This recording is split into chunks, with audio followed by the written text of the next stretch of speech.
Displacement time का, जिसका मतलब है पॉजिटिव कांस्टेंट वेलोसिटी।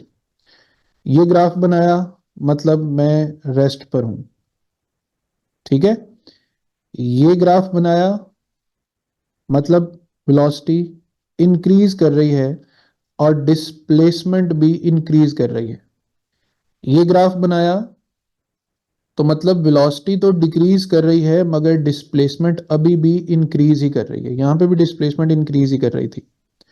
यहां पर आने के बाद मैंने यहां से ना एक लाइन डिवाइड करके लगा दी, और इस हिस्से में मैंने आपको ये बताया कि बच्चों ये वो ग्राफ का हिस्सा है जहां ये ओरिजिन था, और हम ओरिजिन से आगे की तरफ जा रहे थे, कभी कांस्टेंट वेलोसिटी पे, कभी इंक्रीजिंग वेलोसिटी पे, कभी डिक्रीजिंग वेलोसिटी पे।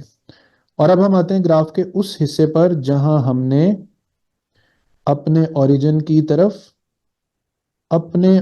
की तरफ वापस लौट कर आना है।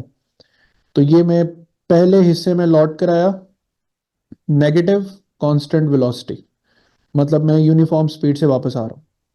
फिर कुछ इस तरीके से, मतलब मैं तेज निकला हूं, स्लो हो गया हूं।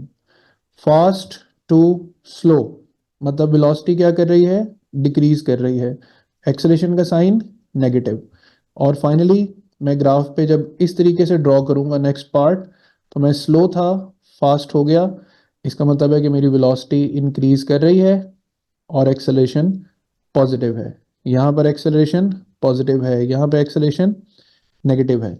तो ग्राफ को मैंने जहां से डिवाइड किया है उस डिवीजन से साफ पता चल रहा है कि here I am moving towards the right side away from the origin, और ग्राफ के दूसरे हिस्से में मैं ये दिखा रहा हूं कि I am moving back towards the origin.